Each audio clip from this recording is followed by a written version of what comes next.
Good morning बच्चों। इसी lecture में आप सभी का स्वागत है। आज हम स्वामी दयानंद सरस्वती के विचारों को जानेंगे। स्वामी दयानंद सरस्वती का नाम भारतीय स्वाधीनता आंदोलन की नींव डालने की दृष्टि से और प्राचीन भारतीय धर्म संस्कृति की महानता को प्रस्तुत करने वाले के रूप में जाना जाता है। जिस वक्त दयानंद सरस्वती भारतीय समाज में सक्रिय हो रहे थे, उन्होंने अपने चारों तरफ देखा कि भारत के लोग पश्चिमी शिक्षा और सभ्यता की ओर बहुत तेजी से आकर्षित हो रहे हैं। एक ओर ईसाई और इस्लाम मिशनरी भारत में व्यापक धर्म परिवर्तन का व्यापक अभियान चला रहे हैं। वहीं उन्होंने अपने समाज में भी देखा कि वेद, दर्शन और धर्म शास्त्रों पर रूढ़िवादी ब्राह्मणों का एकाधिकार है। हिंदू समाज भी बहुत सारी बुराइयों से ग्रस्त है। दयानंद ने उन सभी समस्याओं और बुराइयों के लिए अपने समाधान रखे और पाश्चात्यवाद और इस्लामी आक्रमण के विरुद्ध वैदिक संस्कृति एवं भारतीयता का प्रसार किया और देशवासियों में एक नई आशा और आत्मविश्वास का संचार किया। तो आइए हम पढ़ते हैं सबसे पहले दयानंद सरस्वती के प्रारंभिक जीवन। चलिए बच्चों, अब हम शुरू करते हैं स्वामी दयानंद सरस्वती का जीवन परिचय। जैसा कि मैंने आपको पहले भी बताया था, जब राजा राममोहन रॉय पढ़ा रही थी, कि आप जब भी किसी भारतीय चिंतक को पढ़ते हैं या पश्चिमी चिंतक को पढ़ते हैं, तो उसमें आपको उनके प्रारंभिक जीवन में 5 चीज़ों को ज़रूर शामिल करना चाहिए। सबसे पहले पारिवारिक परिचय, परिवार का परिचय, जन्म स्थान, जन्म कहाँ हुआ, माता पिता कौन थे। फिर शैक्षणिक योग्यता यानी शिक्षा दीक्षा कहाँ हुई, किन परिस्थितियों में हुई, क्या उन्होंने किसी संस्था का निर्माण किया, तो वो संस्था किस प्रकार की थी, कब उस संस्था का निर्माण हुआ, उसका उद्देश्य क्या था, अगर उन्होंने कोई लेखन कार्य किया है तो कौन सा है, वो कौन सी किताबें हैं, और बहुत सारी हैं तो उनमें से कौन सी प्रमुख किताबें, उन सब का परिचय। और अंततः उनके जीवन पे किस प्रकार के प्रभाव पड़े, अपनी सामाजिक राजनीतिक परिस्थिति से, परिवेश से, और अगर वो प्रभाव किसी व्यक्ति विशेष के थे तो वो कौन से थे। तो इन 5 चीज़ों को हमें कवर करना है और उस रूप में आपको हर विचारक के आरंभिक जीवन के इन पक्षों को शामिल करना है, जैसा कि मैंने आपको पहले भी बताया। तो चलिए आज पढ़ते हैं अब हम स्वामी दयानंद सरस्वती के पारिवारिक परिचय, उनकी शैक्षणिक योग्यता किस प्रकार की। चलिए अब हम स्वामी दयानंद सरस्वती के प्रारंभिक जीवन को देखते हैं। स्वामी दयानंद सरस्वती का जन्म 12 फरवरी 1824 में गुजरात के काठियावाड़ की तत्कालीन देसी रियासत मोरवी के गांव टंकारा में हुआ। और ये जो परिवार जिसमें उनका जन्म हुआ वो एक बहुत धर्मनिष्ठ ब्राह्मण परिवार था। उनका बचपन का नाम मूल शंकर था। उनकी माता अमृत देवी और उनके पिता अंबा शंकर तिवारी थे। अंबा शंकर एक शैव मत के में कट्टर आस्था रखने वाले व्यक्ति थे, अनुशासन प्रिय थे और इसीलिए उन्होंने अपने बेटे को भी अपने ही धार्मिक संस्कार देने का प्रयास किया। 14 वर्ष की आयु में मूल शंकर के जीवन में एक ऐसी घटना घटी जिसने उनकी संपूर्ण जो सोच थी जीवन की उसको परिवर्तित कर दिया। आप इस घटना से सभी बहुत परिचित हैं। जबकि उनकी मां के विरोध के बावजूद उनके पिता ने उन्हें शिवरात्रि का व्रत और रात्रि जागरण का आदेश दिया। उन्होंने पूर्ण भक्ति भाव से रात्रि जागरण में भाग लिया, किंतु अर्धरात्रि को जब सब भक्त सो गए और मूल शंकर ने एक चूहे को शिवलिंग पर निर्भीक भाव से उछलते कूदते देखा और प्रसाद सामग्री खाते देखा, तो उनके हृदय में जो श्रद्धा का भाव था वो लोप हो गया। उन्हें अनुभव हुआ कि जो शिव चूहे से अपनी रक्षा करने में असमर्थ है, वो अन्यों की रक्षा किसी भी भांति नहीं कर सकते। यहीं उन्हें मूर्ति पूजा की निरर्थकता का बोध हुआ और उन्होंने पिता की अवज्ञा करके व्रत तोड़ दिया। अपने आगे के 4 वर्ष वो उनके चाचा, उनकी प्रिय बहन जो थी उनकी मृत्यु हो गई और जिससे उनके संवेदनशील मन को बहुत आघात लगा। वे जन्म, मृत्यु और मोक्ष जैसे विषयों के प्रति पहले से ही काफ़ी जिज्ञासु थे और इन सब घटनाओं ने उनके हृदय में मोक्ष की भावना जागृत कर दी और उन्होंने अपने घर को छोड़ दिया। इस वक्त उनकी आयु 21 वर्ष की थी। 1845 से 1860 तक वे सत्य की खोज में भटकते रहे। बचपन में उन्हें ये भी बताया गया था कि वास्तव में शिव का घर हिमालय है, तो उनके मन में ये इच्छा जागृत हुई कि वो शिव के दर्शन करें, इसीलिए वो हिमालय की यात्रा पे निकल पड़े। पर जब वो हिमालय की यात्रा पे गए तब उन्होंने बहुत अज्ञानी, ढोंगी और आडंबर से डूबे हुए संत और महंतों को देखा। इसका भी असर उनके जीवन पे बहुत अधिक पड़ा। उन्होंने तीर्थ स्थानों पर अंध श्रद्धालुओं का शोषण देखा। उन्होंने देव प्रतिमाओं के सामने व्यभिचार करते चरित्रहीन पुजारी देखे। यहाँ तक कि देवी प्रतिमा के सामने उनका स्वयं को ही नरबलि दिए जाने की कोशिश की गई थी, जिसको उन्होंने अपने साहस और ईश्वर की कृपा से वो वहां से भाग गए और वो इस घटना से बच गए। तो उन्होंने ऐसा ऐसा घृणित चित्र देखा हिंदू धर्म का और उसकी जो आंतरिक स्थिति देखी उन्होंने, तो इससे उनका जो है मन बहुत ही विचलित हुआ। उन्होंने अपने भ्रमण के दौरान हिंदू समाज में अज्ञानता, विलासिता, विधवाओं का जो क्रंदन था, शूद्रों की खराब स्थिति जो थी और हिंदू समाज के अंदर जो धार्मिक आडंबर उन्होंने देखा, उससे उनका जो है मान उनको बहुत आघात लगा। साथ ही साथ एक घटना ने और उनके जीवन पे और उनके मन पे असर डाला, वो था 1857 की क्रांति की असफलता। इस घटना ने भी उनको झकझोर के रख दिया और कहीं ना कहीं वो इस युद्ध में देसी रियासतों की जो तटस्थता थी, जो उन्होंने सहयोग नहीं दिया भारतीयों को, और युद्ध के बाद इस घटना के भी बाद उन्होंने देखा कि किस तरह से अनेकों जो भारतीय विद्वान हैं वो ब्रिटिश भक्ति भाव में डूबे हुए हैं और उनको उनकी इस मानसिक दासता की प्रवृत्ति को देख के भी बहुत तकलीफ हुई। और इन सब की वजह से एक तरह से उनके अंदर एक अ, अपनी तत्कालीन परिस्थिति से एक वितृष्णा सी पैदा हो गई उनको। और इसी के परिणाम स्वरूप 24 साल की अवस्था में दयानंद ने स्वामी पूर्णानंद, जो उस समय उनके गुरु थे, उन्होंने उनको संन्यास की दीक्षा दी और इसी दीक्षा के बाद स्वामी पूर्णानंद ने उन्हें दयानंद का नाम दिया। तो ये जो दयानंद, हालांकि उनका नाम मूल शंकर था, लेकिन ये जो दयानंद का जो नाम था वो उनको उनके इन्हीं गुरु स्वामी पूर्णानंद के द्वारा दिया गया। स्वामी पूर्णानंद से जब उनकी भेंट हुई थी उस समय वो काफी वृद्ध थे और 1857 की क्रांति के समय वो क्रांतिकारी योगियों के गुप्त संगठन के कार्यों में बहुत ही अधिक व्यस्त थे। इसीलिए उन्होंने स्वामी दयानंद को ये निर्देश दिया कि वो उनके गुरु और मथुरावासी दंडी स्वामी बिरजानंद की शिष्यत्व को स्वीकार करके और वहां पे जाके शिक्षा ग्रहण करें। 36 वर्ष की अवस्था में उन्होंने विरजानंद के सानिध्य में पाणिनि और पतंजलि का अध्ययन किया। तो इस रूप में उनके जो ये गुरु थे वो असल में स्वामी विरजानंद थे। स्वामी विरजानंद एक चक्षुहीन यानी कि एक अंधे उनके गुरु थे, पर वो संस्कृत व्याकरण के एक अद्वितीय विद्वान थे, इसीलिए उन्हें व्याकरण सूर्य भी कहा जाता है। यहीं पर रह के उन्होंने उनके सानिध्य में शिक्षा दीक्षा ली। जब वो स्वामी विरजानंद के आश्रम से विदा ले रहे थे तब उन्होंने अपने गुरु को गुरु दक्षिणा स्वरूप कुछ भौतिक द्रव्य या कुछ देने की कोशिश की, लेकिन उनके गुरु ने इससे इनकार कर दिया।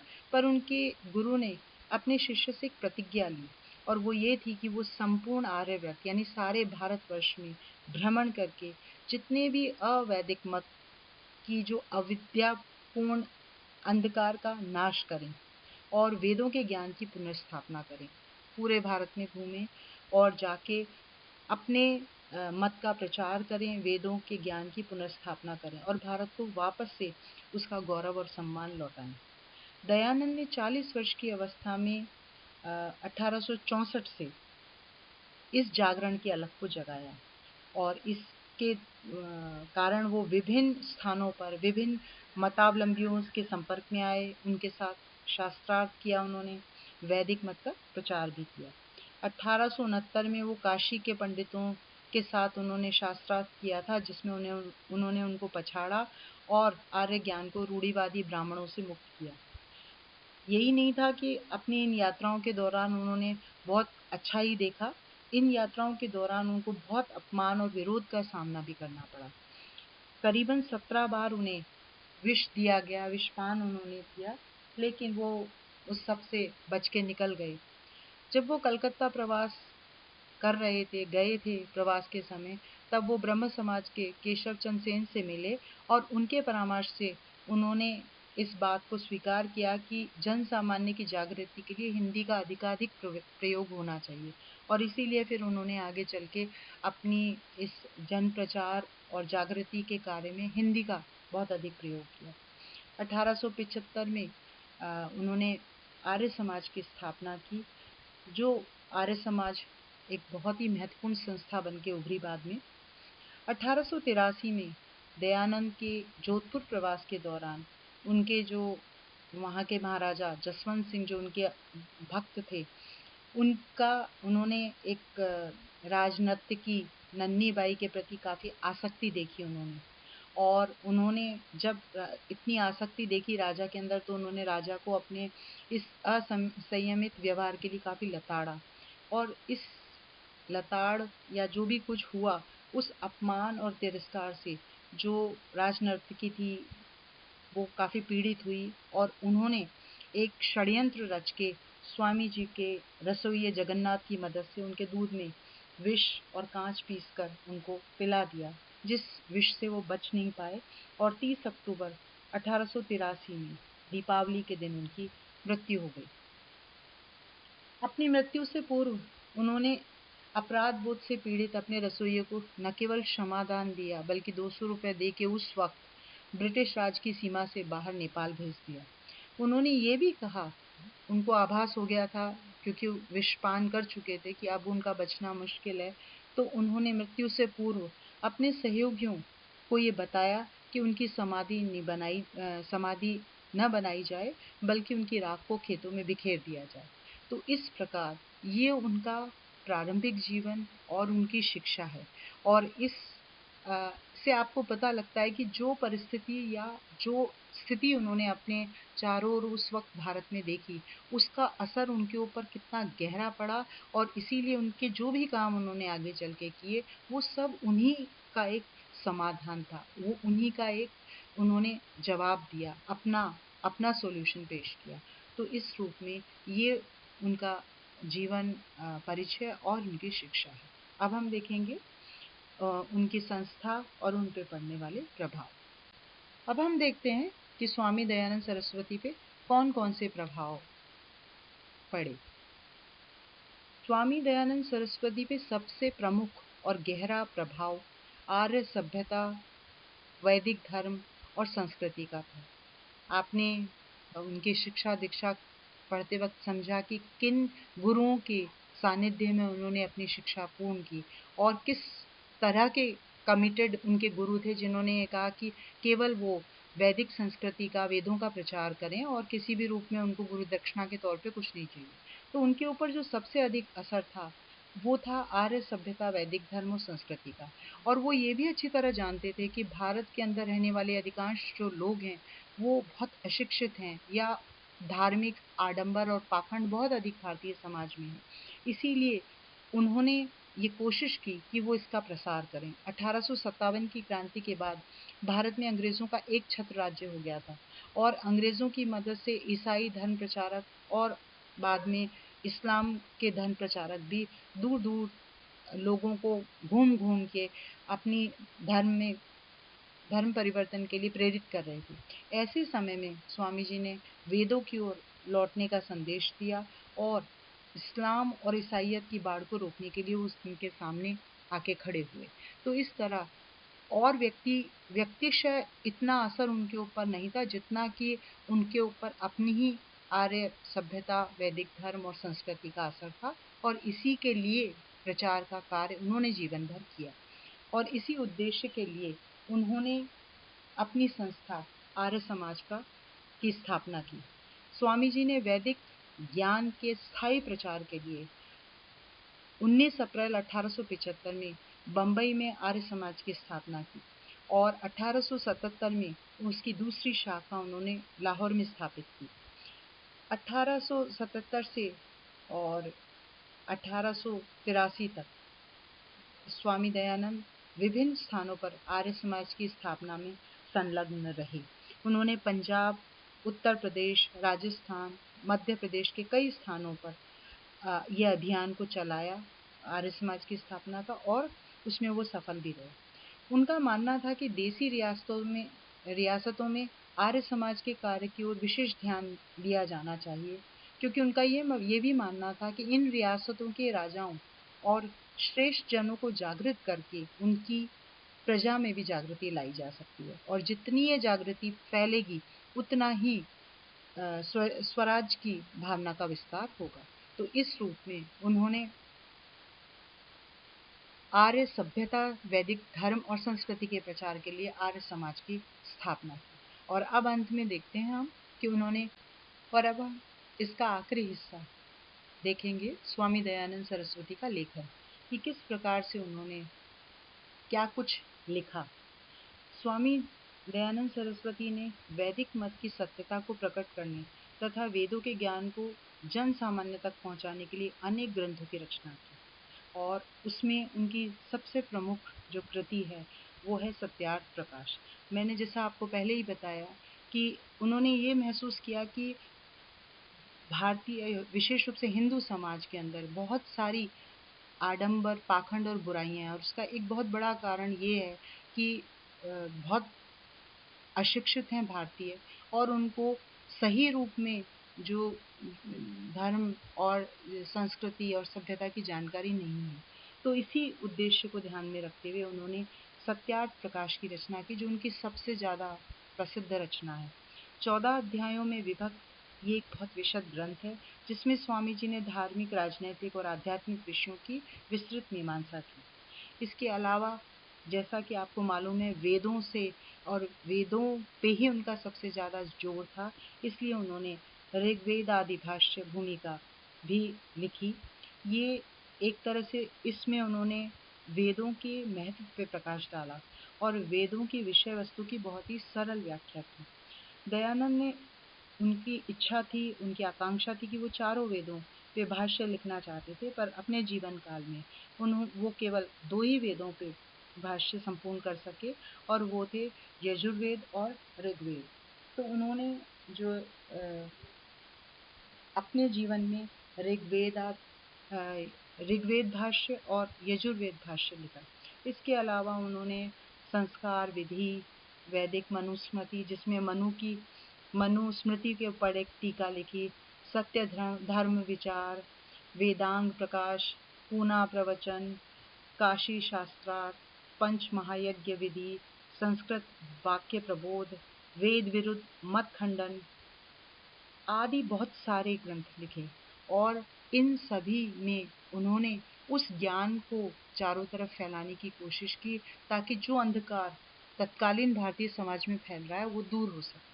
तो इस रूप में मैं चाहूंगी कि आप इन सारी कृतियों को एक बार पढ़ें, उनके बारे में पढ़ें कि उनमें क्या लिखा गया है, और महत्वपूर्ण जो कृतियाँ हैं जिनके बारे में मैंने जिक्र किया, सत्यार्थ प्रकाश है, या ऋग्वेद आदि भाष्य है, या ऋग्वेद भाष्य, यजुर्वेद भाष्य, इनके बारे में आप जानें। तो इस रूप में आज के इस वीडियो में आपने देखा कि किस तरह दयानंद सरस्वती का जो जीवन परिचय है उसमें बहुत सारी बातें आपको पहले ही नज़र आ जाती हैं कि जिस बारे में उन्होंने अपनी पूरे जीवन भर काम किया। वो घटना जहाँ की उन्होंने देखा कि किस तरह से चूहा शिव जी के प्रसाद को नुकसान पहुंचा रहा है, और वहीं से उनके अंदर मूर्ति पूजा विरोध के संस्कार पड़े। वही सारी चीज़ें उनके जीवन की आपने इस वीडियो में देखी, और अगले वीडियोस में हम उनके धार्मिक, उनके सामाजिक, राजनैतिक, आर्थिक विचार देखेंगे। हमेशा की तरह आपको मैं कहूँगी, अगर आपको कोई भी सजेशंस हैं तो वो आप उसको कमेंट बॉक्स के अंदर ज़रूर डालें, और आगे अगले जो वीडियो के अंदर हम स्वामी दयानंद सरस्वती के धार्मिक विचारों का अध्ययन करेंगे। धन्यवाद।